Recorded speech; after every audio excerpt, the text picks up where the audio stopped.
Everyone, I hope you're well. Today we've got another update. It seems to mostly be more matchmaking changes. It seems like they're just tweaking things in the background. So that's going to be interesting.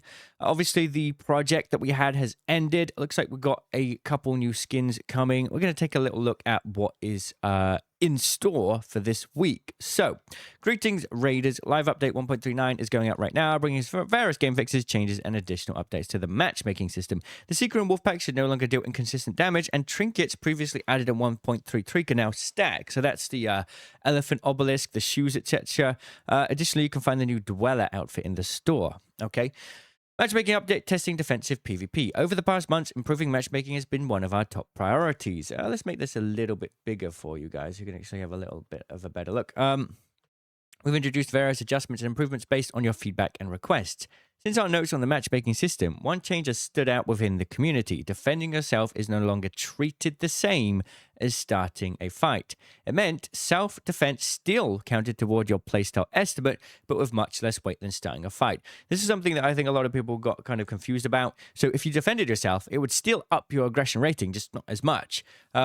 And they said your feedback was positive, and many of you have asked to take it further. The most common follow-up request we've seen is to remove the impact of defensive PvP entirely, going from reduced weight to none at all. Starting now, we're testing exactly that. During the test, only the fights you choose to start will influence your playstyle estimate, and defending yourself won't affect it at all. That's really cool. Awesome.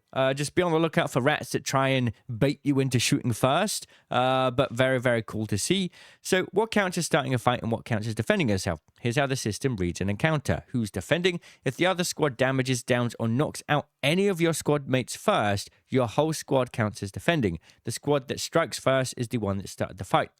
How it's weighed. The more serious the encounter, the more it counts. A drawn-out firefight with more damage dealt and raiders down weighs heavily, while a stray accidental hit or a brief exchange where the other squad flees after minimal damage still counts as starting a fight but weighs far less. Third partying.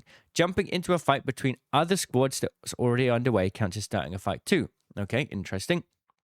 Pretty self-explanatory really there. Over the coming weeks, we'll monitor matchmaking metrics, watch how PvP develops topside, and gather your feedback. Sorry, I don't know if I cut that off the screen. This is what I was reading here, so you can have a look at that. Matchmaking changes follow-up. 2 earlier changes are also still live. The solo, duo, and trio matchmaking, tracking from 1.36, and the matchmaking optimization adjustments from 1.38. We're keeping a close watch on how both perform, but telemetry only tell us half the story. To get the full picture, we need to hear how your matches actually feel. The matchmaking survey covers all of this, so take a minute to fill it out. And also, it's still a myth. If you say that you didn't enjoy the PvP in a match, that will not lower your aggression rating. The matchmaking survey does not affect your matchmaking in any way. Just as a quick heads up. You don't put as the other half, and it's what turns our data into other better decisions. Thank you, Raiders. And then we got a reminder, Raiders and contestants, don't forget, you've got on July 30th at 3 p.m. CST to complete the required contracts in the finals and earn the Azimuth outfit and the Archaeologist backpack bundle in Arc Raiders. And then afterwards, we are back to the Rust Belt. We'll be able to earn the Azimuth bundle in the finals by playing Arc Raiders. So let's swap it around, basically. They've improved footstep audio in water, added more distinct dodge roll sounds and variations, adjusted ambient audio for certain cinematics. Okay. A couple fixes for cosmetics. They fixed the gameplay. They fixed an issue where the train model could appear in 2 places in the Raider Den. Okay. Trinkets introduced alongside the Converging Paths project now stack to other trinkets, and the drops have been adjusted for more consistent looting across maps. I would assume they've lowered the drop rate, to be honest. We got some map fixes there as well, and some UI changes. And there's a bunch of known issues.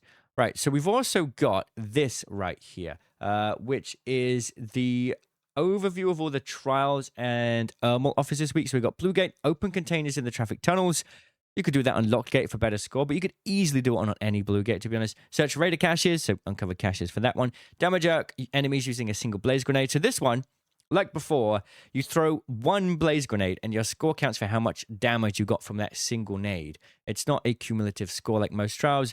A lot of people will stack a bunch of shredders in a room to get a high score for that. But honestly, just throwing a blaze nade on a leaper or a bombardier will get you the 3-star. Receive damage from pops. Now, we're going to have to test this later today on stream. We'll be live on Twitch and YouTube. Is it based on how much damage you take, like the lightning storm trial? In that case, would it make sense to bring no shield or a light shield? Or is it based on how many pops hit you? We'll have to test that out. We've also got damage wasps with light ammo. Honestly, the kettle or the hairpin could be a good shout for that. Very accurate at range. And then we've got the military green face style for 50,000 parts, which is pretty cheap. Bobcat 4 for a film reel, statuette, and magnetron. Really good offer. Blaze grenade blueprint for a fireball burner. Well, 12 fireball burners. 9 firefly burners and 3 common igniters. If you feel like that's too expensive, just loot industrial style containers. That's where the blaze grenade blueprint drops. Loading bay and Stella Montes, for example, or Dam primary facility are good options. Let's jump into the game and check out the new skin now. Okay, we've opened the game and it says phantom targets. Phantom targets have been spotted on Shani's radar. Something is off. Well, it didn't say anything about that in the patch notes, so that's kind of weird. I don't know if we've got any kind of project or anything. No idea what that means. Forgotten Relics event has ended, and there doesn't seem to be any sort of... What does that mean? Phantom targets. No idea. Was that accidentally posted early and that's meant to be for an upcoming project or something? Maybe. Who knows? Let's have a look at the new skin, the Dweller set. This looks pretty cool. I feel like they should bring Cold Snap back for this. Very cool face style here. And let's have a look at the customization. Good job. Always on the on. Okay, so the 3 colorways here. I like this one. Yeah, it's a pretty cool skin. Let's turn everything off first. So this is what it looks like with everything off. 3 colorways there. And this does include the Radio Mountaineer backpack. So if you already have that one, you will have a reduced price. We also got a Burn Scar face style.